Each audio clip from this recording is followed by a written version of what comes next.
We actually submit a 10-year forecast. Our job is to make sure we're representing the conditions on the ground so that our colleagues back home are looking for the right molecules to fit the next generation. One of the hot topics in agriculture today are, of course, biologicals. It seems very new. It's not new. We can trace some of our technologies and lineage back to the first patented legume, Rhizobia inoculant, in 1896. Welcome, listeners, back to the Ag News Daily Podcast, weekly edition of the show. You gave me homework last week, Delaney, and I didn't do anything with my homework to come out with a better way to introduce that. Come on, Tanner. You only had one assignment.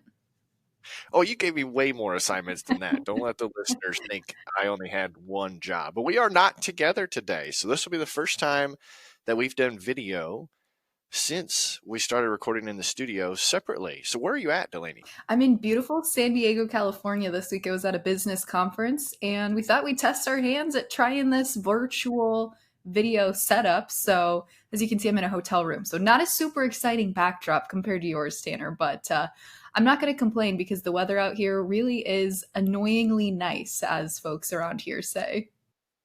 So are you going to come home or are you going to stay there for a while?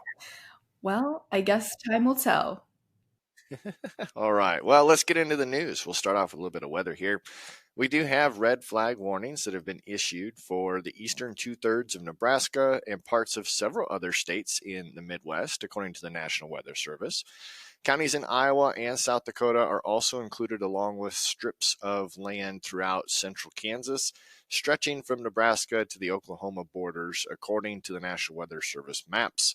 In eastern Nebraska, we could see those gusts of wind hitting 30 to 40 miles per hour, according to the agency. Relative humidity will drop around 15%, and that's what makes wildfire spread potentially rapid and dangerous. So the National Weather Service is putting that precaution out there. In south central Kansas, winds will be sustained 20 to 30 miles per hour with that relative humidity below 17%. Those gusts could hit 40 at times. It's looking like a windy and typical temperatures for most of our weekend here, Delaney. However, we could see a widespread warm-up next week, Sunday into the beginning of next week. So it'll be interesting to see how beautiful and how many seeds get put into the ground next week. No kidding. I think we're going to see some big jumps in the crop progress planting report next week. And even though 16 out of our 18 top corn growing states are considered in a drought, we did see more growers take to the field over the past week. As of April 7th, we're having now 3% of the nation's corn crop in the ground, up 2% from the week prior. Tanner, like you said, I think we're going to see a lot of planters roll. Do you think we'll be in double digits this time next week? I think so. It sounds like a lot of folks here in central Iowa have plans to really get going hard, so I assume it's going to be the same way. Did see some pictures from Indiana of some good rainfall, so they might be a little bit behind, but I bet you we jump up. I think so as well, but I love seeing farmers take to Plant 2024 on Twitter and Facebook and Instagram. We asked a couple of folks across social media to allow us to share their photos here with you all on today's episode. So some fun photos, Tanner, of folks hitting the fields. But if you are going to be starting planting here within the next week or couple of weeks, send us your photos or tag us on social media at Ag News Daily. Maybe we'll feature a couple in the upcoming episodes. But that warm temperature, I think, certainly will get folks itching. Tanner, when do you think you guys will start? Yeah, we're hoping to get started this weekend. We got a couple of things to wrap up, and it should be go time for us. Well, maybe we'll see an Ag News Daily episode where you're sitting in the planter reporting to us from there. Boy, that would be difficult to get the news and have the planter rolling. Maybe it'd be sitting still in the field. However, we did see Governor Kim Reynolds here on Tuesday sign into law new reporting requirements and harsher penalties related to foreign farmland ownership within the state. The governor signed Senate File 2204. Reynolds said that Iowa plays an important role in America's food chain, and while Iowa speaks on threats to American agriculture, the country will listen. The law will grant the state attorney general more powers in oversight related to foreign land ownership, including the ability to subpoena foreign landowners for financial records and land purchase agreements for investigation purposes. The existing law limits foreign land purchases of up to $300 limits purchases to 320 acres, with those who had farmland in ownership before 1980 allowed to still retain their land ownership if it is greater than that figure. But now, foreign landowners will be required to provide details to the state about their land owned in the state if they own greater than 250 acres. The law also raises fines and violations for those reporting requirements. Failing to hold and report your holdings every 2 years could be up to a $10,000 fine per violation, Delaney, for foreign landowners. And failure to disclose leases or purchase agreements of farmland by these foreign entities could produce a fine of up to 25% of the property's value per violation, a potentially much higher rate than the previous $2,000 maximum fine. According to the 2022 data from the U.S. Department of Agriculture, Delaney, nearly 514,000 acres of Iowa agricultural land is held by foreign investors. This represents roughly 1.6% of the state's total privately held ag land. So a small percentage there, but a big impact to regulate this going forward within the state, Delaney. No doubt. That's exactly what I was thinking as well, Tanner. And I was trying to scratch my brain as you were sharing that story of now what state Iowa makes as far as those that are putting in place legislation to protect the state's landowners. But as we continue to watch the aftermath here of the Port of the Baltimore accident, the Army Corps of Engineers shared some new progress on the removal of debris and the path forward to get that pathway up and running for barges and shipments. In a recent statement, according to the Army Corps' website, they're working with local, state, and federal partners to clear the debris and have worked to establish a tentative timeline for restoration. They plan to be able to provide ships 280 feet wide by 35 feet deep, limited access via the channel by the end of April is their timeline they're shooting for there. Once that is opened, the channel will allow one-way traffic into and out of the Port of Baltimore. They didn't say yet how they were going to regulate that one-way traffic, but the Corps is also predicting that the permanent restructuring, which allows ships 700 feet wide by 50 feet deep, will have navigation through the channel, and that will be restored by the end of May. So that's a pretty fast timeline here, but that would resume normal port access, Tanner. And as we shared on the podcast previously, that Port of Baltimore really is pretty key for quite a few different agricultural goods. So seems that they are working really quickly to deal with this aftermath, and their rescue and search and now rebuilding efforts are happening at pretty rapid paces. Yeah, certainly good to see progress moving forward very quickly. And other areas of progress in an effort to prevent domestic cattle from being exposed to the bovine influenza A virus, or BIAV. 17 states have now restricted cattle imports from states where that virus has been found in infected dairy cows. Alabama, Arizona, Arkansas, California, Delaware. I feel like I'm singing a song here, Delaney. Florida, Hawaii, Idaho, Kentucky, Louisiana, Mississippi, Nebraska, North Carolina, Pennsylvania, Tennessee, Utah, and West Virginia have blocked cattle movement from states such as Texas, Kansas, New Mexico, Ohio, Michigan, and Idaho, where BIAV has been confirmed, according to the USDA. The USDA's Animal and Plant Health Inspection Service will not be issuing any federal quarantine orders at this time, nor the agency is stating that they are recommending any other state quarantines to be official or put any official hold orders on cattle. However, Delaney, they say, and I'm using quotes here, they say we strongly recommend minimizing the movement of cattle as much as possible, with special attention to elevating the risk and factoring in risk into movement and the decisions you have around moving those cattle. So it's very clear here that this is high alert for much of the industry, Delaney. I think you could have created like a rap song with all of those different states. We'll have to put that on your homework for next week. See, I'm already getting more work to do.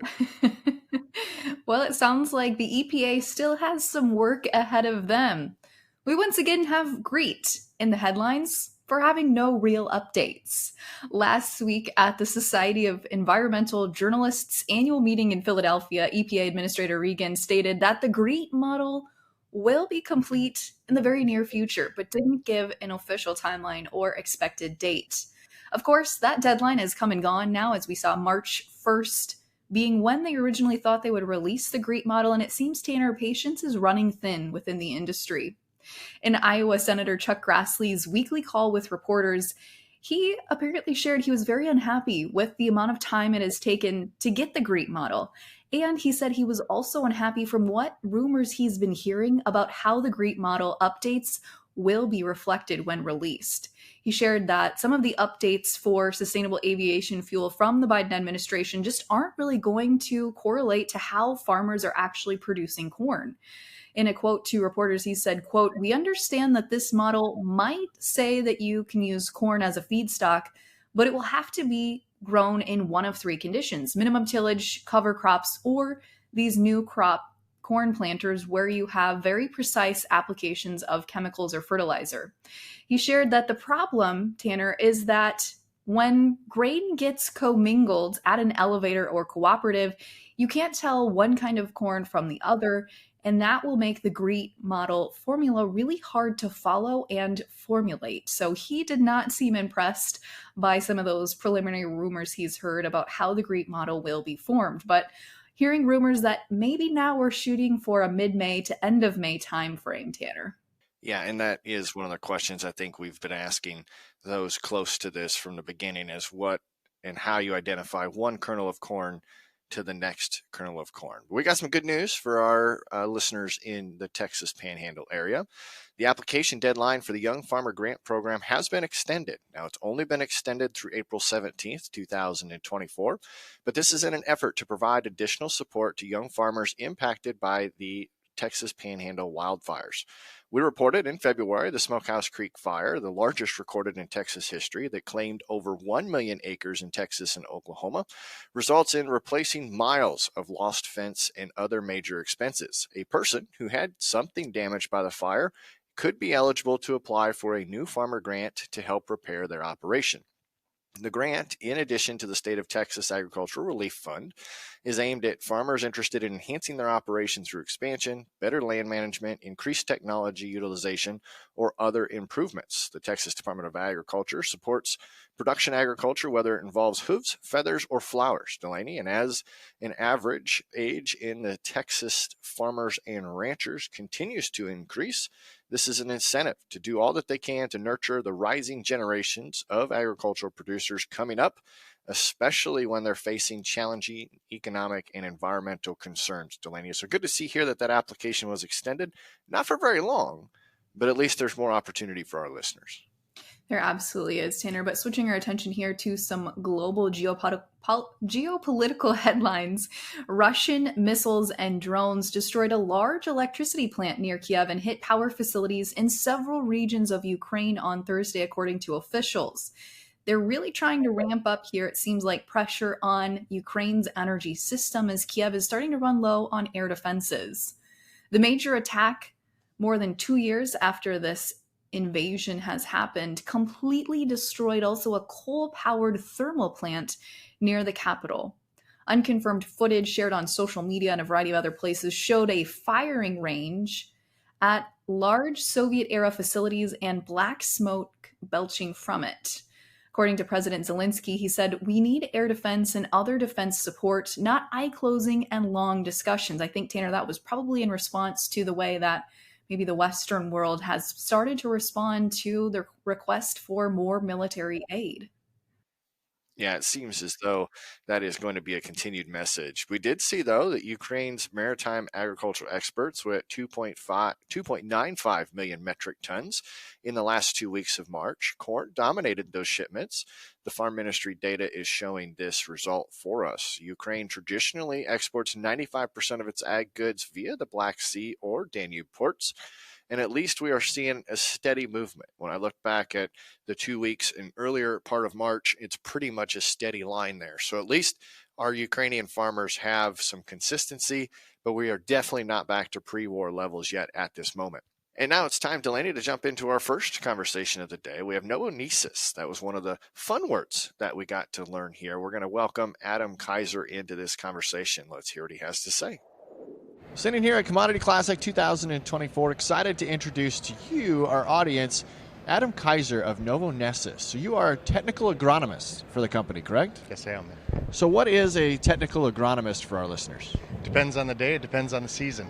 I think it's the best job in the world because it changes with the season. Just when you're bored with what you're doing, we're going to shift into a new season in agriculture, and it gets new again. Absolutely. So how long have you been with the company? In a roundabout way, I've been with the products and technologies for over a decade. Oh, wow. So tell us a little bit about how you've gotten into this role or how Novonesis has evolved to where it is today. Yeah, so Novonesis, I'm still getting used to the name change. So I'm used to Novozymes. So Novonesis is the combination of Novozymes and Christian Hansen. Was a merger that just completed here in the last few weeks, maybe a month ago. So the company as a whole is biosolutions for many different aspects of our lives, but we're here with the plant health division, so we're working with products for the betterment of crop production. Another very similar business unit that we have is we supply enzymes to the corn ethanol industry, so we support growers in a variety of facets. Interesting. Yeah, it sounds like you guys have your hands in a lot of different pieces of the pie, and I was interested to learn, Tanner, I'm sure you were as well, that the company has been around for over a century now. Yeah, we can trace some of our technologies through in lineage back to the first patented legume rhizobia inoculant in 1896. Wow, 1896. Mm-hmm. That's a long time and a lot of development. So explain to our listeners what you just kind of mentioned to me about how you provide enzymes to ethanol plants. Well, I'm no expert there, but obviously in the manufacture of alcohol, whether you're a home brewer or you're like to make bourbon whiskey, you need yeast, you need microorganisms, and the breakdown of those starches and carbohydrates into simple sugars, which further ferment into alcohol. So the ethanol plants, to extract more ethanol from a bushel of corn, utilize enzymes and other additives in the process to increase ethanol yield. Wow. And it sounds like biology really is at the core of everything you're doing, regardless of if it's for the ethanol industry, for human grade consumption. Biology is in the core DNA of the company. How is biosolutions tied into that as well? Because I saw that in some of your materials on your website, and I thought, I want to clarify that for our listeners. Sure. One of the hot topics in agriculture today are, of course, biologicals, and it seems very new. Here at Commodity Classic, there's a lot of vendors and companies that are exploring opportunities to increase farmer growth and plant health. It's not new. Like I mentioned, it traces back to over 120 years ago. We've been a part of that and the evolution of that, as simple as legume inoculants and now to products and technologies we're looking at today. And outside of traditional row crop agriculture, maybe more horticulture and things on the coast where biopesticides are even being employed in complement to chemistry tools as well. Now, I'm glad you mentioned maybe the special crops or secondary crops, because when we think row crops, or when we think crops, we're thinking conventional row crops, and we really kind of focused on that angle for biologicals. But to your point, Adam, biologicals have been used in maybe some of these secondary markets like horticulture, specialty crops, etc. for quite some time, it sounds like. They definitely have. Of course, outside of the U.S., they're even a bigger play in traditional row crop agriculture as well. So as you mentioned that you're fresh off of a merger, what does the merger bring to the agriculture industry as far as the products are offered? Still yet to be determined from the chair I sit in, but I know there's a great deal of competence in other organisms that we at Novozymes currently aren't experts in. Manufacturing is a huge part of anything, right? And when it comes to bacillus fermentation, I know our folks from Christian Hansen are the experts in that realm. Right. So we're excited to bring along those products and technologies and pair them with our existing technologies we have. That's right. I also was surprised to learn you guys have more than 10,000 folks working for the company worldwide. That's a big footprint. That's news to me. I knew it was a big number. I've often been told and have even repeated that Novozymes, now Novonesis, might be the largest company you've never heard of. Outside of our space, again, biosolutions for human health, animal feed, textile industries, baking, brewing, milk production. I mean, the list goes on and on. Anytime a microbe or an enzyme or a biosolution is at play, we're there. Well, I think that's so unique too, Tanner. You know, it's almost not quite a closed loop system, but you're really impacting every part of the value chain from field all the way to fork. Pretty much the fork. Yeah. Field to fork is a tagline we've used often. So as you've gotten to meet producers and have conversations with them here at Commodity Classic, what are you telling them to help mitigate risks in this 2024 growing season? I don't know if I'm qualified to do that all the time, to be honest with you. They have a lot of questions. We don't tell anybody how to they're the experts, right? I could never do what they do.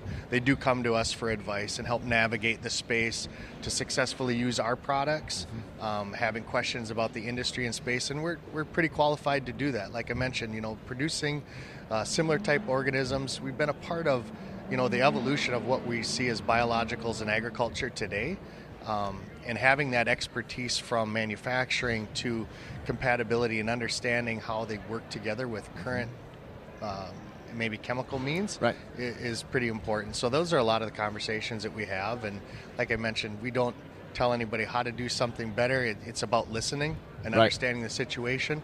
I reside in southern Minnesota. We've had conversations with growers all across the U.S., and it's amazing how different they are, but also how similar, whether the crop or whatever, that how plants and crops grow and are harvested. Right. 2024 is going to be another crucial year, Delaney.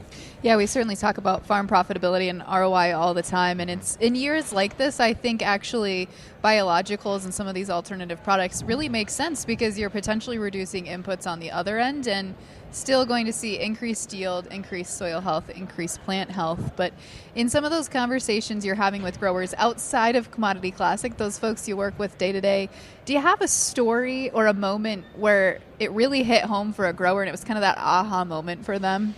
Well, anybody that knows me knows the storybook is long with me and extensive.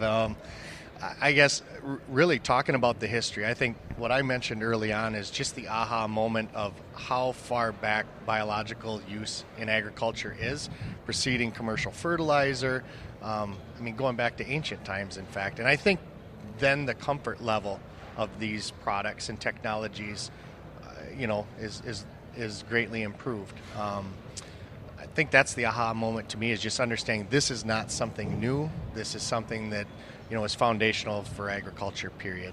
It's so crazy to me, too, that it goes back that far in history, but biologicals as a term has been maybe a buzzword here over the last 5 years right. or so.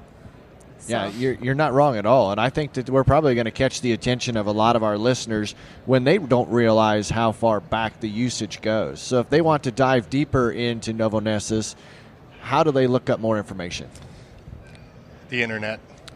Hey Siri, whatever it is today. But our website, Novonesis.com, I'm sure our old links with Novozymes work.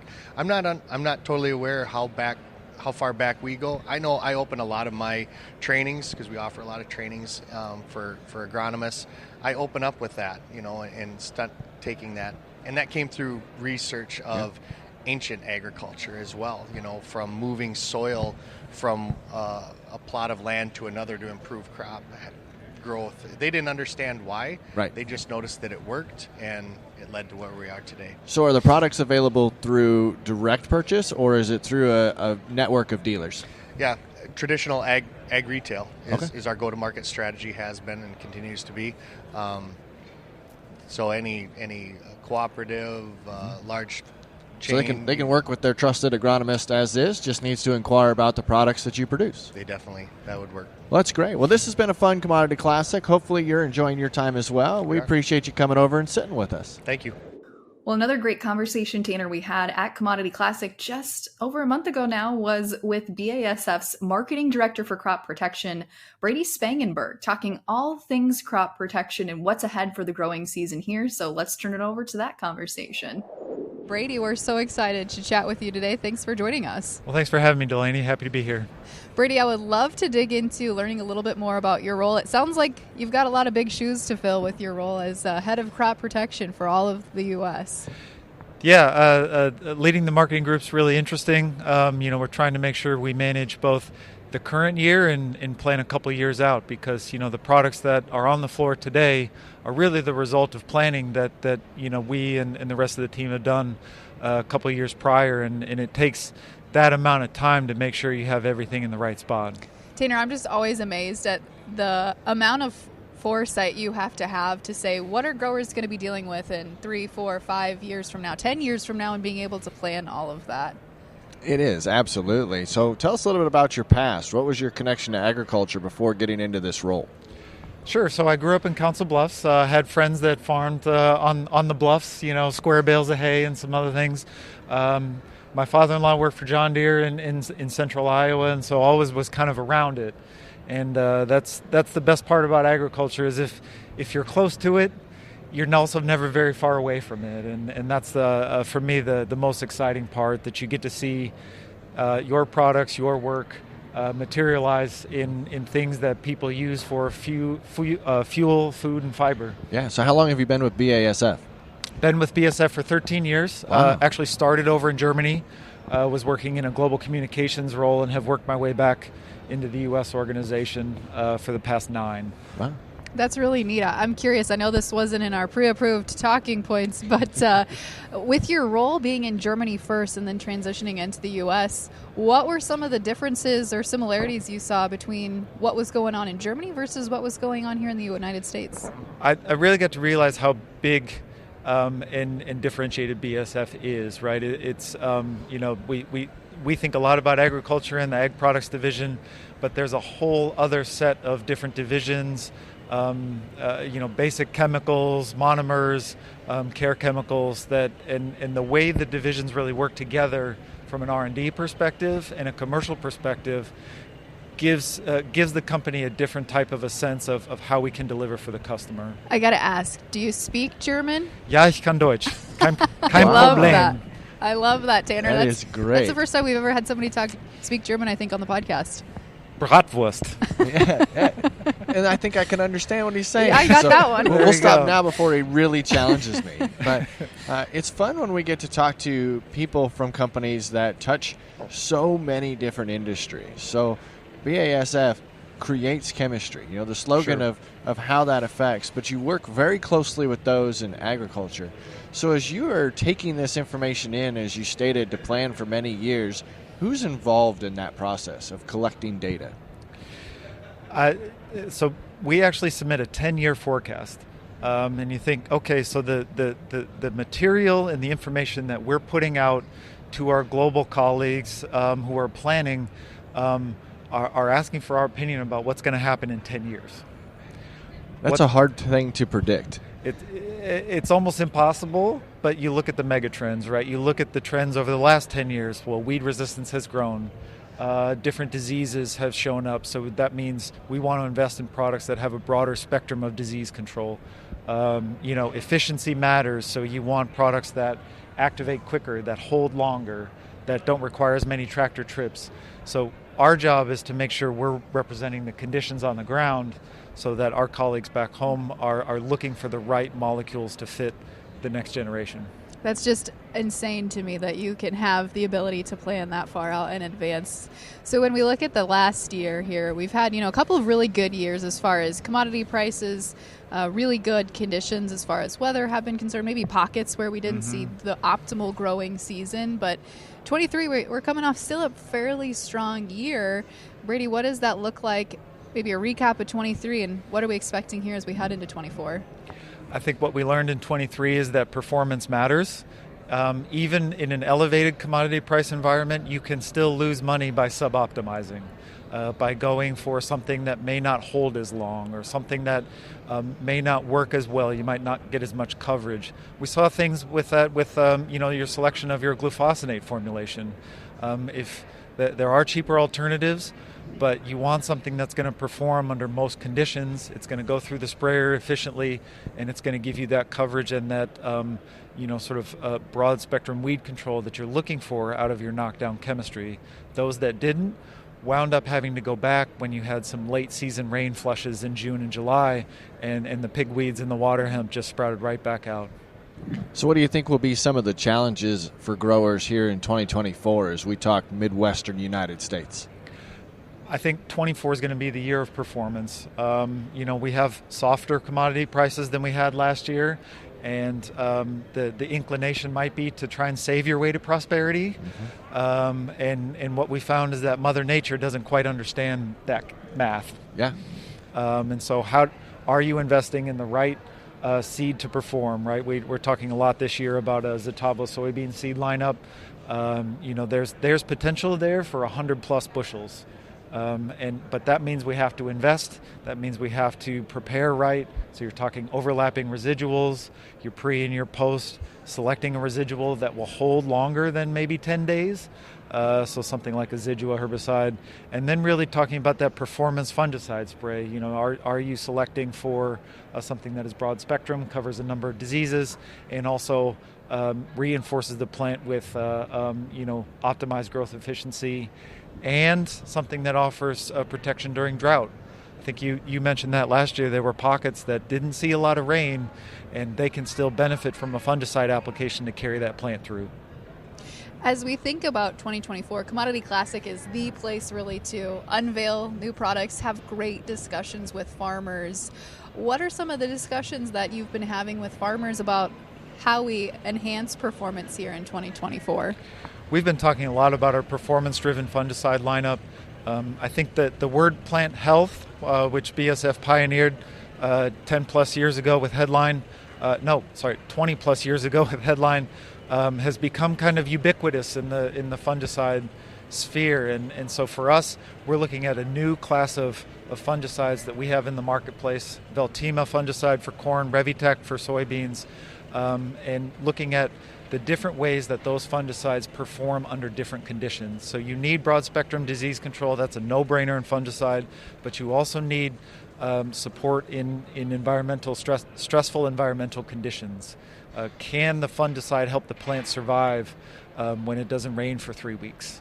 As an example, can the fungicide help the plant grow a stronger stem when you get 50-mile-an-hour wind events? And we've had growers tell us they use Veltima as part of their wind insurance. Wow. As an example. So talking about the lessons from 23 and applying those in 24 is going to be the key. So as producers feel like this might be one of their most challenging seasons ahead of them, how is BASF meeting them in the field to help provide that support? Our goal is always to work with with the channel partner. We find that success is a conversation between a community. So it's not just the farmer, it's their retailer, it's their agronomist. It can be their banker when you're talking about investing in a crop. And so our job is to facilitate that conversation from a plan perspective. We continue to offer a leading low financing program in the marketplace. We think that helps get people having a planned conversation versus constantly reacting to all the curveballs that Mother Nature throws at you. That to me really gets folks off on the right foot. And the more people we have in that discussion, the better. Absolutely. Brady, I want to ask, I know you're working usually a couple years, maybe a decade out in advance. Can you tease any of the things that BASF is looking to for the future?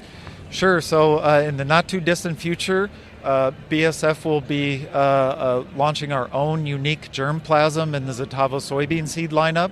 There's not too many people doing their own breeding these days. And so having really new germplasm on the market in a high-performing seed is what we're really excited about. We do have Liberty Ultra on the horizon, so that's an improvement on the current Liberty herbicide glufosinate formulation. That should be available here in the next 12 months.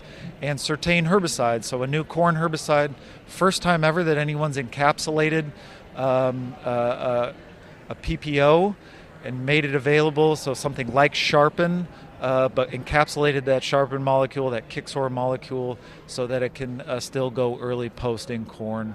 So what we're trying to do is create and launch brands that help people be more efficient, help them make sure that they have products to support them when they're trying to map everything out. Well, this has been a great conversation. I'm glad that you were able to join us today. But for our listeners, if they want to learn more, how do they look you up? So they can always find us on the web, and the web will direct you to your local BASF rep.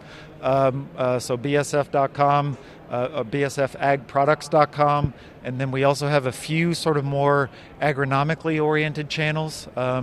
If you're more interested in sort of medium form agronomic insights, please visit us at GrowSmart Live.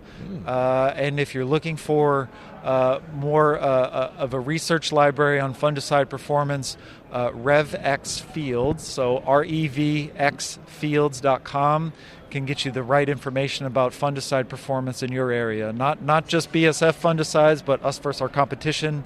And if you are on the fence about should I or shouldn't I invest in a fungicide, that website should really help you try and make that decision. Well, good. Thank you again for spending time with us today. Thanks so much. I love being here. Well, Tanner, that was another great discussion there. Looking forward to some more fun conversations on the podcast. We've got a special episode coming for our listeners next week. But this week, in a couple other headlines, we saw, of course, the April WASDE report came and went with little excitement to the markets. As we take a look at what was released on the global stage, the world ending stocks for corn, soybeans, and wheat all came in lower than the March WASDE report, but higher than the average trade guess. U.S. ending stocks, however, for corn, soy, and wheat all came in higher than the average trade guess, and we saw corn and wheat exports remain unchanged from the March report. Soybean exports, however, were cut about 20 million bushels as we see Brazilian beans really coming online. We also saw that the USDA did not touch Brazilian corn or bean production, and that really kind of shocked the market here, Tanner, as we are still seeing a pretty big disparity between what Brazil's CONAB is reporting and now what the USDA continues to hold true. But nonetheless, we are seeing quite a bit of South American crop come online. They are almost through their harvest season, so it is not surprising, I think, that we saw USDA cut soybean exports here for the United States. Yeah, definitely. I think there's a lot of response on social media, especially on X, in regards to that report. On the livestock side of the equation, after last week's scare with the human contracted avian influenza case, the cattle markets seem to have regrouped a little bit after seeing choppy trade action this week. June live cattle headed into the Friday session in positive territory. In the lean hog markets, although we saw a bit of an ugly trade session midweek, June lean hogs do appear to be healing, heading into their summer rally, and that season will continue to bring an upward trend for at least the next couple of weeks following their normal season tendencies, Delaney. But that sounds like a pretty good wrap to the news for the first time recording it in two different locations. Listeners, we appreciate you hanging out with us. Delaney, like you said, send us your planting pictures. We want to see what your progress looks like in the field, and maybe we can use some of those photos in our content. Absolutely, Tanner. You have to take some photos while you're in the planter here over the weekend as well. Share with our listeners. I can do that. But what do you say, Delaney, for today? Should we let the listeners go? Let's let them go.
conversation.